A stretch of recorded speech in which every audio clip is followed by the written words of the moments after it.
दिल्ली को 22 ख्वाजाओं की चौखट कहा जाता है। ये 22 ख्वाजा जो हैं वो एक किताब है जो लिखी है डॉक्टर ज़हूरुल हसन शारिब ने। उसमें उन्होंने इन 22 ख्वाजाओं का जिक्र किया है। और ये 22 ख्वाजा जो हैं वो 12वीं सदी से लेके और 18वीं 19वीं सदी तक के ख्वाजा हैं, सूफी सेंट्स, जिनके बारे में उन्होंने लिखा है। और ये कहते हैं कि जब तक के इनकी मेहर है तब तक के दिल्ली का कुछ नहीं बिगड़ सकता। दिल्ली तो वैसे भी एक बहुत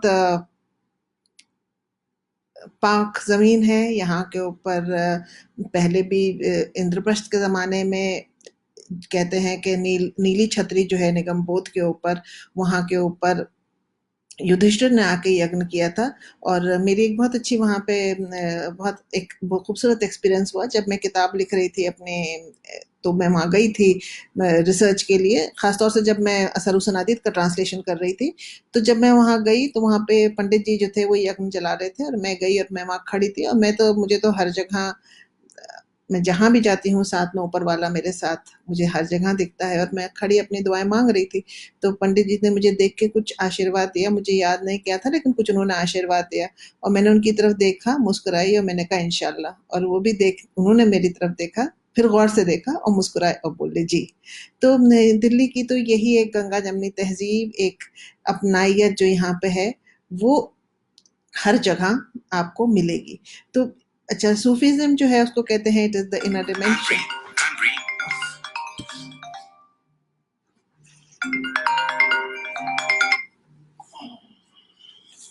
सूफीज़्म को कहते हैं कि it is the inner dimension of Islam. और ये जो है आपको एक स्पिरिचुअलिटी की तरफ लेके जाता है। सूफीज़्म के तो खैर अपने तरीके हैं कि किस तरह से आप, हर आदमी सूफी नहीं बन सकता कि आप दरगाह पे चले गए तो आप सूफी बन गए। सूफी बनने के लिए आपको किसी की बैत करनी पड़ती है, आपका कोई पीर मुर्शिद होगा, फिर उसकी वो तरीका है, शरिया है, तरीका है, फिर हकीकत है, फिर मार्फत है। मार्फत तो जो बिल्कुल आखिरी मंजिल है जिस तक बहुत कम लोग पहुंच पाते हैं। और उन्हीं वो लोग जो वहां तक पहुंचे हैं उन्हीं की चौखट पे आज हम जा रहे हैं। तो दिल्ली में तो बहुत सारे लोग आए और बहुत सारे, जब बादशाह आए तो बादशाह के साथ उनके साथ सूफी सेंट्स भी आए। कहते हैं कि सबसे पहले जो सूफी सेंट आए थे वो तो 8वीं सदी में सिंध आए थे मोहम्मद बिन कासिम के साथ। And after that of course many others came with Muslim rulers. And one of the most famous is दाता गंज बख्श, जिनकी दरगाह बहुत ही मारूफ और बहुत ही रिवर्ड और बहुत ही मानी जाती है लाहौर में। And and of course you have Lahore is again Lahore, Sindh, Multan. These are places which have in Multan these are places which have many Sufi shrines, and people go there with great reverence in their heart. In India, the first one to come was the first one who came to and established his Khanqah was Hazrat Muinuddin Chishti or Khwaja Gharib Nawaz. Now, there is a difference between a Khanqah and a Dargah. A Khanqah is a place where the saint lives during his lifetime. It's like a convent. वहाँ पे लंगर चलता है और गरीब नवाज का तो लंगर आज भी चलता है। आज भी आप जाइए तो वहाँ पे बड़ी बड़ी 2 देगें हैं जो एक अकबर ने और एक जहांगीर ने दी थी। उसमें लोग मन्नत मान के चढ़ाते हैं, खिचड़ी पकती है। इट्स अ वेजिटेरियन लंगर और वहाँ पे 800 साल से लंगर चल रहा है। And so that this custom of langar and feeding the poor, giving shelter to the poor, started in India with in Ajmer. And जैसे कि उनका है ख्वाजा गरीब नवाज का कि it is service of mankind, जिसके थ्रू आपको हर चीज मिलेगी। Like you should be as generous as the sun, as hospitable as the earth. And आपके पास जो भी आए, you have to help them and give them irrespective of their caste, color, faith, creed or anything. और इसी वजह से Sufism as a concept इतना पॉपुलर हुआ हिंदुस्तान में। तो ख्वाजा गरीब नवाज के जो खलीफा थे, खलीफा मीन्स हिज सक्सेसर, जिनको उन्होंने अपना खलीफा माना, was कुतुब साहब, ख्वाजा कुतुबुद्दीन बख्तियार काकी। Now, ख्वाजा कुतुबुद्दीन बख्तियार काकी is somebody who has a very special place in my heart because मुझे सबसे पहले वहाँ पे आसिफ लेके गए थे जब मैंने दिल्ली आई और जब मैंने दिल्ली के बारे में लिखने का सोचा, और मैं वहाँ पहुँच जाती हूँ। ये तस्वीरें जो हैं ये सब आसिफ की खींची हुई हैं, क्योंकि अंदर वहाँ पे औरतों को नहीं जाने देते, तो हम तो जाली के बाहर से ही खड़े रहते हैं। तो ये सारी तस्वीरें आसिफ की खींची हुई हैं। अब इसकी एक कहानी है कि ख्वाजा साहब का नाम कैसे पड़ा, ख्वाजा ख्वाजा कुतुबुद्दीन बख्तियार काकी। काकी कहते हैं ब्रेड को। So there is a story that his wife would, अच्छा, जितने भी सूफी सेंट्स होते हैं, एसेटिक्स होते हैं, मोस्ट मतलब दे do not believe in hoarding, they do not believe in money, and they live their life very simple life। जैसे कि हजरत निजामुद्दीन औलिया के लिए कहते हैं कि दिन में एक ही वक्त खाते थे और वो भी रोटी ही खाते थे। सो ये ज़्यादातर जितने चार सिलसिले हैं हिंदुस्तान, मतलब जो मशहूर सिलसिले हैं हिंदुस्तान के, वो है the Qadri which was the first to become a silsila. Now to go back to this silsila is के जब पहला जिनको कहते हैं कि द फर्स्ट पर्सन टू, जो शुरू के मशहूर सूफी थे, although the word Sufi was not used for them, वह सबसे पहले, तो अगर हम कहें सबसे पहले जिनको हम अगर सूफी माने तो वो हजरत रसूल खुदा सल्लल्लाहु अलैहि वसल्लम है, जिनको इंसान कामिल कहा जाता है। और उसके बाद three of the Sufi silsilas, that is the Chishti, the Suhrawardi and the Qadri, trace the descent from Hazrat Ali, the son in law and the cousin of the prophet. तो हजरत अली की भी ये बहुत मशहूर कहानी है कि वो सिर्फ एक सूखी रोटी खाते थे, और इस उससे के उसके अंदर कहीं उनके बेटे जो हैं इमाम हसन इमाम हुसैन कहीं कुछ और साथ में कुछ घी भी ना लगा दें, तो वो सील्ड आती थी उनके लिए रोटी, कि वो रोटी सूखी जो थी वो खाते थे। तो जो और ये जो जिसको फकीर कहते हैं, these are these mendicants who are these mendicants who live their life very simply and in the service of God. And service of God is always through service of humanity. तो ये बात याद रखनी चाहिए कि हम कितने भी इबादत करें, कितने भी सजदे करें, अगर हमने इंसानों का दिल दुखाया तो वो इबादत नहीं है। तो कुतुब साहब, बहरहाल Qutub Sahib came to Delhi and he was the first to establish his khanqah in Delhi. और उन उनकी जो नाम काकी, जिसका मैं पहले बात कर रही थी, कि the way reason why his name was kept Kaki was because his wife would go and take bread from some grocer, and then one day that grocer said something, taunted her about her poverty, and when Qutb Sahib came to know of it, he said कि there's no need for you to go ever again, और उन्होंने एक ताख की तरफ इशारा किया और कहा यहीं पे तुमको मिल जाया करेगी। तो उस वजह से उनका नाम फिर काकी पड़ा। और he is the patron saint of I would say Delhi and of Mehroli। कहते हैं कि नाम भी मेहरोली उन्हीं की मेहर से है, इसलिए पड़ा है। एंड अच्छा, then now that you see, you can see this beautiful dome there। पहले ये डोम नहीं था, सिर्फ एक खुली वो थी, वो थी श्राइन थी। एंड उसके ऊपर कहते हैं कि एक there was in the 1940s एक इमाम थे जो वहाँ रहते थे, इमाम जाफर, जो आए थे रायबरेली से। And he used to feel very bad कि हम तो आराम से सोते हैं, एंड हमारे जो ख्वाजा साहब हैं, he is open to the elements, के भाई धूप है, गर्मी है, बारिश है, and he is open to all the elements. And he was very keen to add a dome to it, and he would like in his dream beg Khwaja Sahib to let him put a dome on it. लेकिन जैसे कि होता है, तो ख्वाजा साहब का हमेशा यही था, कुतुब साहब का, कि फ़कीरों को आसमान का ही शामियाना काफ़ी होता है। Eventually he dreamt that Qutb Sahib is telling him that, okay, if my Piro Munshid, that is Khwaja Gharib Nawaz, Khwaja Muinuddin Chishti, gives the permission, then I will allow you to put it. And he went there, and that's a whole story which I have described in my first book, Where Stones Speak, कि उन्होंने फिर किस तरह से उस पर डोम बनाया। तो आपको आज यहाँ पे एक डोम दिखता है।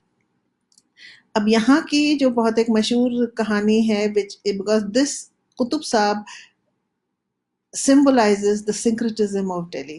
तो जब Akbar Shah II, the Mughal emperor, his son Mirza Jahangir was a very hot-headed young man, and he was very against the British resident and the British उनका जो मतलब पकड़ थी कि मुगलों से के ऊपर उनका जो वो था, they hold, and that the fact that it was the British who were ruling India at that time, the East India Company, the instead of the Mughals, because Mughalon का तो बहुत सिमट के रह गया था. They had given away the rights to the British after the war of after 1803.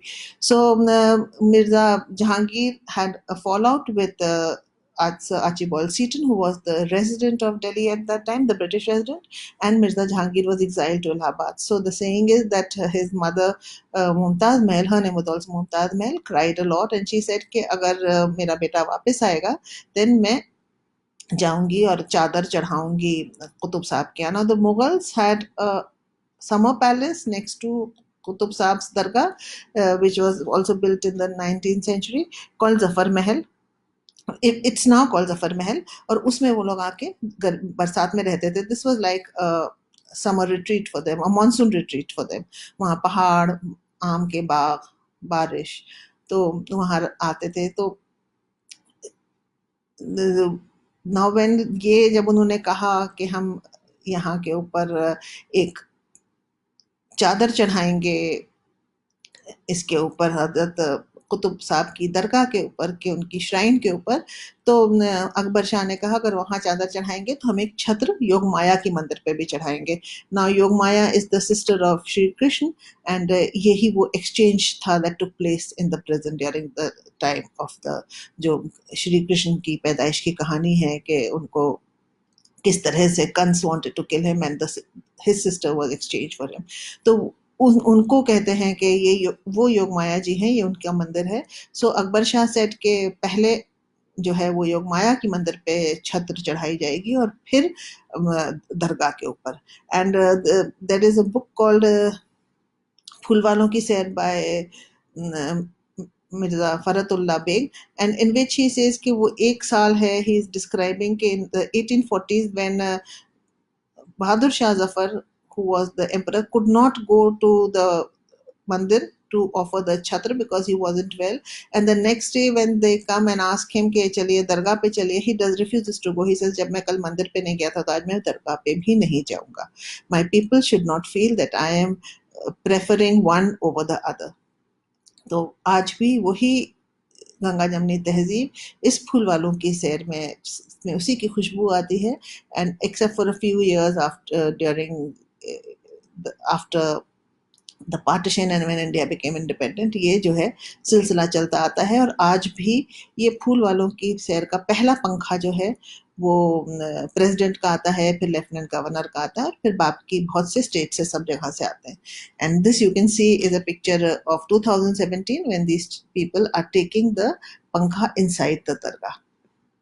अच्छा, ये आप देखेंगे कि जो उनका उनकी श्राइन है वो बहुत बड़ी है. It's much bigger than a normal grave. तो इसकी भी कहानी ये है कि जब बाबा Farid who was the Khalifa of Qutub Saab was not present when Qutub Saab left this world. अच्छा, जब सो व्हेन ही केम वो बहुत रोए, एंड फिर वो वहाँ पे हौज़े शमसी से वो जाते रहे, and he kept bringing low baskets of mud to put on the shrine, and वो रोते गए. इवेंचुअली वो इतनी बड़ी हो गई, एंड देन एक आवाज आई कि बस करो Farid, and then he stop. तो ये कहानी है कि इतनी ये इसलिए इतनी चौड़ी है और इतनी बड़ी है. आप जाएंगे तो आपको वहां दिखाई देगा. ये तो फूल वालों की सैर के दौरान की एक तस्वीर है. इसी के पास the next of the saints that Zahuruddin, ये जहूरुल हसन शारिफ डिस्क्राइब्स ऑफ काजी हमीदुद्दीन नागौरी, जो उसी कॉम्प्लेक्स में है. बिल्कुल उनका बगल में ही उनकी दरगाह है, next to the dargah of, inside the dargah of Qutub Sahab. उसी के बिल्कुल बगल में इनकी भी श्राइन बनी हुई है, एज यू कैन सी.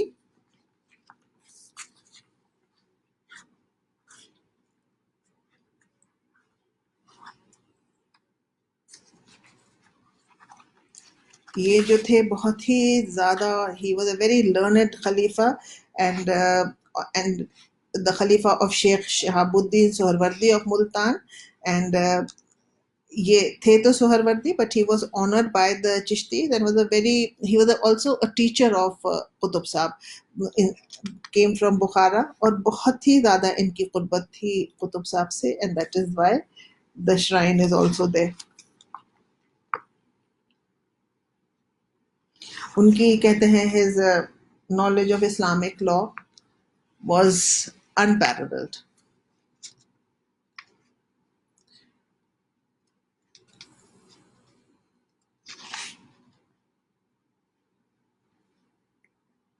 फिर उसके बाद the next shrine that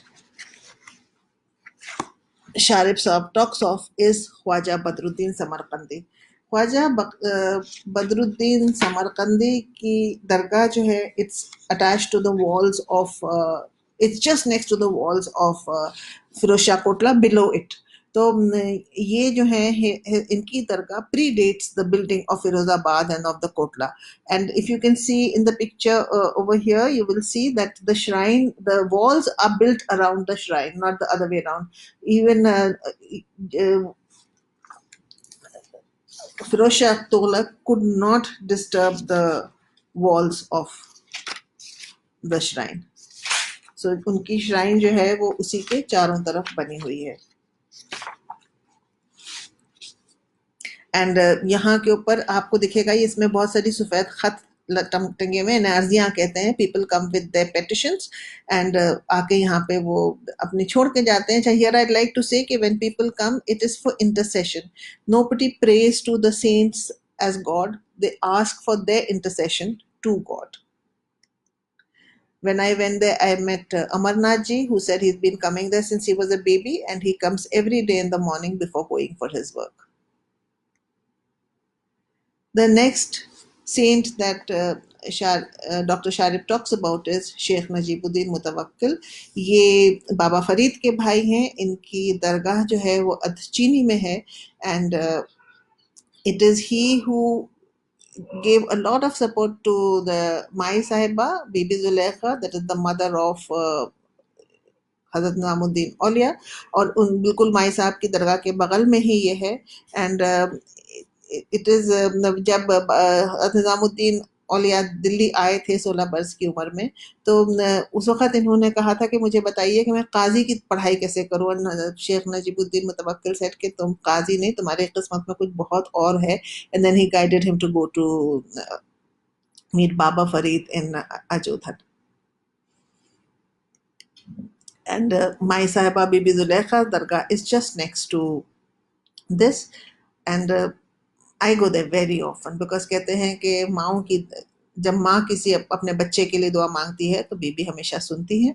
and इनके लिए तो खैर बहुत सारी इनके साथ कहानियाँ जुड़ी हुई हैं. जो मेरी एक बहुत पसंदीदा कहानी वो ये है कि as I said, the saints would always lived in very impecunious, मतलब in बहुत ही एसेटिक ज़िंदगी होती थी. कभी कुछ ज़्यादा होता नहीं था. तो जिस दिन घर में खाना नहीं होता था, उस दिन बीवी would tell her son, निज़ाम आज हम अल्लाह के मेहमान हैं. हज़रत निज़ामुद्दीन औलिया knew that today there's nothing to eat, and they would just go to sleep thanking God for everything that had been given to them. ये सब्र और तवक्कुल था. और हज़रत निज़ामुद्दीन औलिया महबूब इलाही, ये उनकी दरगाह है. This is the heart of Delhi. और जैसे कहते हैं कि ये जो जिसको हम आज हज़रत निज़ामुद्दीन बस्ती कहते हैं, इसका नाम था गयासपुर. बलबन के ऊपर नाम रखा गया था. बलबन का तो नामो निशान इतना है नहीं, लेकिन महबूब इलाही सबके दिलों पे अभी भी बादशाहत करते हैं. और इन्हें सुल्तानुल मशाइख भी कहा जाता था, सुल्तान जी भी कहा जाता था. तो बाकी सुल्तानों का तो पता नहीं, लेकिन सुल्तानुल मशाइख सबके दिलों पे अभी भी हुकूमत करते हैं. लोग आते हैं हाजिरी देने. आपको पीछे दिखाई दे रहा है एक लाल रंग का की मस्जिद, वो जमात खाना है. ये खिलजीज के टाइम पे बनाया गया था. कहते हैं कि जब दिस वाज, यहाँ के ऊपर कुछ था नहीं. And one of the devotees of Hazrat Nizamuddin Auliya went to Alauddin Khilji and said, why don't you make mosque over here. And he said कि मैं तो बहुत गुनहगार हूँ, मैं अपने बेटे को भेजता हूँ. And then his son came here and made this.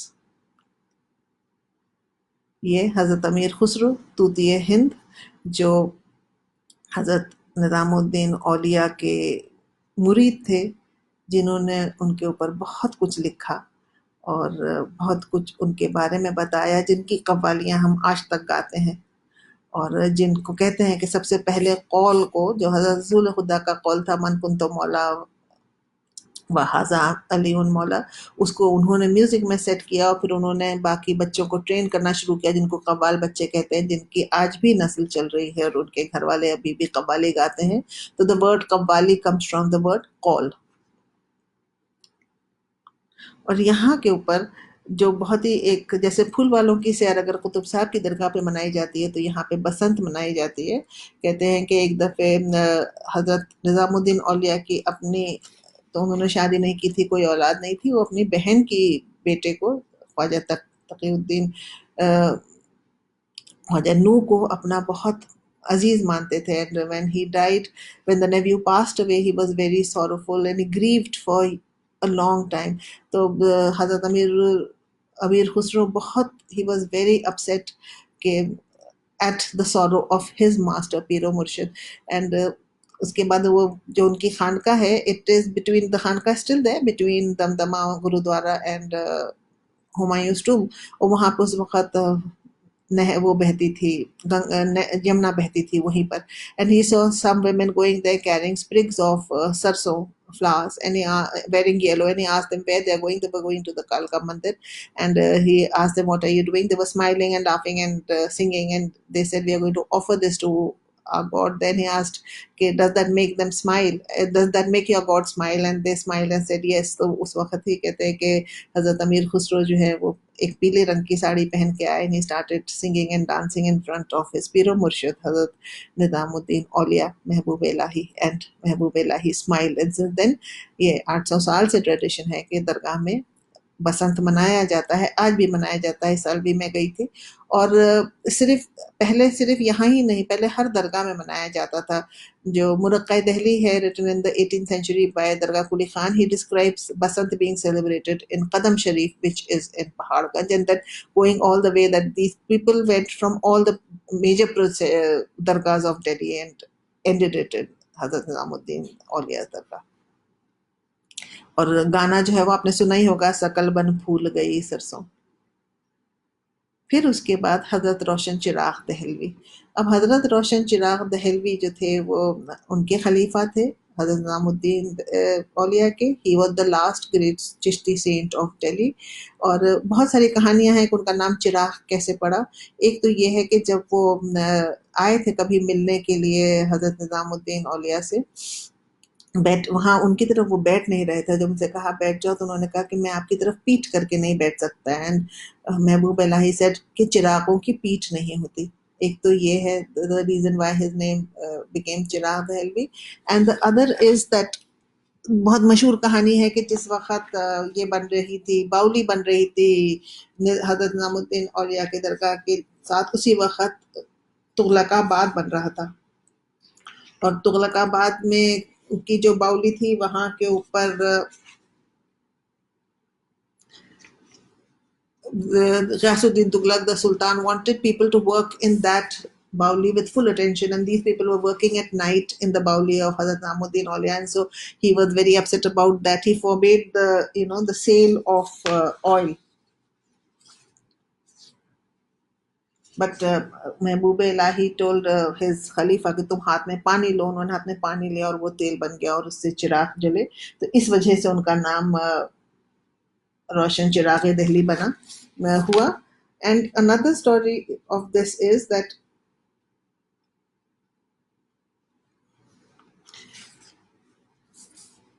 ये असर सनादीद में सर सैयद अहमद खान ने लिखी है that when Hazrat Makhdoom Jahani Jahan Gasht was performing Umrah in Mecca, he was asked by Hazrat Abdullah Yafai, who was the saint of in Delhi in those days, and मतलब इन्होंने हजरत अब्दुल्ला यफाई ने पूछा who is was the saint of Delhi in those days, and Makhdoom Saab replied that the lamp of Delhi was illuminated by Hazrat Nasiruddin Mahmud. Hazrat Nasiruddin Mahmud is the name of Hazrat Roshan Chirag Dahelvi, and that is how the name came to be Chirag Dahelvi. So these are three stories that of how the name came about.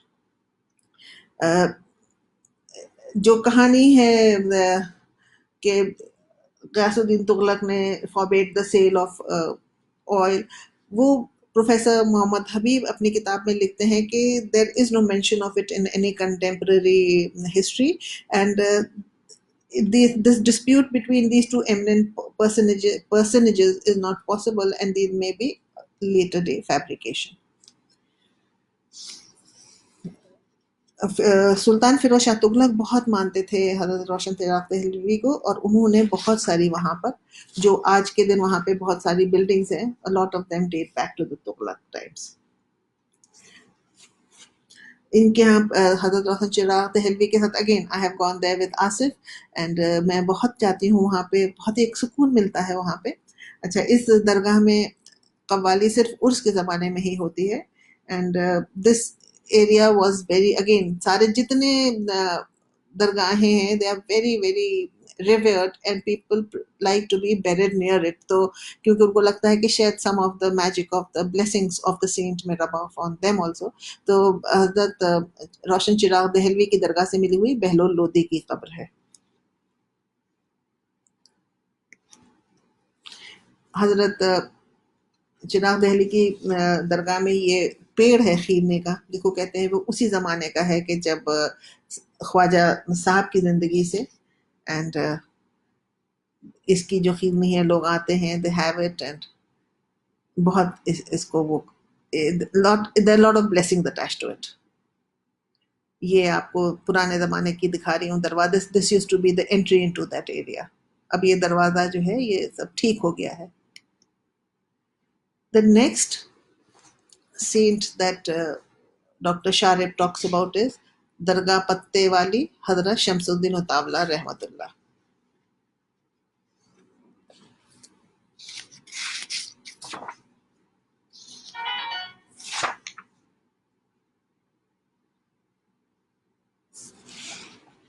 इसमें भी मैं बहुत यहाँ पे गई हूँ, और ये बिल्कुल आप जब हुमायूंस टूम से आप गुरुद्वारे की तरफ जब आप जा रहे हैं तो आपको ये रास्ते में पड़ेगी दरगाह. यहाँ के ऊपर नाम आपका दिया हुआ है, दरगाह पे नाम लिखा हुआ है, और आप अंदर जाइए तो फिर उसके बाद काफी थोड़ा सा अंदर जाके आपको मिल जाती है उनकी दरगाह. और उनके बारे में कहा जाता है that he may have was a saint of the Sohrawardi silsila or a murid of Hazrat Turkman Bayabani. Some say that he was a murid of Hazrat Qutbuddin Bakhtiyar Kaki, but he was a contemporary of Hazrat Nizamuddin Aulia. और कहते the name Shamsuddin and Utawla that suggests the word impatient was a title he earned. Hazrat Nizamuddin Aulia and others are said to have sent people to him for the quick fulfillment of wishes. He was a great saint of his time with many miracles to his credit. It was his habit to light a fire and sit on its ashes. He would lie at night inside the ash of a grave he had built for himself. It is said that the saint avoided Hazrat Nizamuddin Aulia, saying that his dunyavi jahal worldly grandeur was too much for his own reclusive nature. मतलब Hazrat Nizamuddin Aulia का जो जाहो जलाल था. And he wished for his burial and funeral to be conducted by Hazrat Nizamuddin Aulia, and in 1380 it was. वहाँ पे एक बहुत पुरानी जो मैंने भी आपको दिखाई, ये देखिए, नहीं ये तो उनकी दरगाह है, मतलब उनकी श्राइन है, और ये एक पेड़ है, पीलू का पेड़ है. इस पीलू के पेड़ पे जो है, it is said that anybody who eats a leaf from the branches will have his or her wishes fulfilled, and I have done that there. This is why the saint was given the name Patte Shah. When I visited, the khadim gave me a candy wrapped, a sugar candy wrapped in a leaf and a rose, and he said, "आप ये खाइए." और वहाँ पे एक बुजुर्ग साहिबा थी जिन्होंने मुझसे कहा कि ये जो पेड़ है, अगर आप इसको देखिए, अब तो वो जो है उस पे लगता है जैसे अरबी में मोहम्मद लिखा हुआ. It's shaped like that. तो हर दरगाह की बहुत आस्था होती है और बहुत ही लोग आते हैं. मैं एक दफे गई थी तो वहाँ पे एक साहब थे, ही केम, ही सेड जय हो एंड स्टार्टेड प्रेइंग देयर. तो Sufi dargah, Sufi courtyards are for all. They are irrespective of age, caste, gender, faith, religion, everything. और जैसे हज़रत निज़ामुद्दीन ने कहा था बीबी फातिमा बिन साम के लिए कि शेर जब जंगल से निकलता है तो कोई ये नहीं पूछता कि नर है कि मादा. So another saint who is mentioned as the Bais Khwaja by Dr. Sharib is Maulana Alauddin Mili Chishti. He was the Khalifa of Hazrat Nizamuddin. और इनकी दरगाह जो है वो यारानी चबूतरा जो है, जैसे ही आप दाखिल होते हैं हजरत निजामुद्दीन औलिया की दरगाह में तो वो जो एरिया है उसको यारानी चबूतरा कहते हैं, जहाँ पे हजरत महबूब इलाही बैठ के he would give his sermons, and that is where he is buried. फिर Khwaja Mohiuddin Kashani is another one, ये कशान से आए थे. देन ख्वाजा कमालुद्दीन, ये इनकी दरगाह जो है, इनकी जो श्राइन है is in the खानका of Hazrat Nizamuddin औलिया, ये जो आपको खानका की तस्वीर दिख रही है. फिर Khwaja Makhdoom Suhrawardi, Khwaja Makhdoom Suhrawardi as you can see was from the Suhrawardi silsila. He is 15th century saint. इनकी दरगाह जो है वो बहुत ही खूबसूरत है, ये मेहरोली में है. And he was the father in law of मौलाना जमाली. बहुत इनकी मान्यता है. एंड इनका जो क्रोनोग्राम है, जो verse is written by Maulana Jamali. If अंदर जाने देते हैं, आप जाके देख सकते हैं अंदर. फिर ख्वाजा बाकी बिल्ला, जो पहले नक्शबंदी सेंट थे जो दिल्ली आए एंड इस्टेब्लिश्ड इट. पहाड़गंज में इनकी दरगाह है. यहाँ के ऊपर again as I said the custom of being buried here. तो मुगल प्रिंसेस जो मारे गए थे after 1857 by major Hudson are buried here. Then Khwaja Abdul Haq Dehlvi बहुत बड़े मुहद्दिस थे, इनकी मेहरोली में दरगाह है. Khwaja Kalimullah who is in right in front of the Red Fort, between the Red Fort and the Jama Masjid. He again मैं जब जाती थी दिल्ली शाहजहानाबाद के रिसर्च करने के लिए तो मुझे मेरे जो रिक्शे वाले थे जो मुझे लेके जाते थे, हैड अ पर्टिकुलर रिक्शा वाला who take me every day. He told me कि आप ख्वाजा कलीमुल्ला की दरगाह जाइए, वहां से पानी लीजिए. And I did go there and it's very beautiful. फिर खानकाए मजहरिया तुर्कमान गेट के पास है. And this is a very famous khanqah जिसमें 4 नक्शबंदी ख्वाजा है. हजरत शमसुद्दीन हबीबुल्ला मिर्जा मजहर जाने जाना, जो बहुत मशहूर शायर भी थे. हजरत शाह गुलाम अली अब्दुल्ला दहलवी, हजरत जकीउल कद्र Shah Abu Saeed Farooqui Mujaddidi, Hazrat Shah Ahmad Saeed Farooqui Mujaddidi. And then you have Shah Waliullah who is, ये फिरोजाबाद का जो एरिया था मेहंदियान, जहाँ पे आजकल मौलाना आज़ाद मेडिकल कॉलेज है, वहाँ के ऊपर आप जाएंगे तो you will find this Shah Waliullah dargah out there. और उनके बेटे हजरत अबू सईद भी वहाँ, Shah Abu Saeed Dehlvi also in the same compound. और इसी में मोमिन खां मोमिन जो शायर थे उनकी भी कब्र है. And then the other dargahs that Dr. Sharib talks about are Hazrat Shah Muhammad Farhad Dehelvi, Hazrat Shah Abul Aziz Muhaddis Dehelvi and Hazrat Shah Muhammad Afaq Dehelvi. तो ये 22 ख्वाजा हैं जिनकी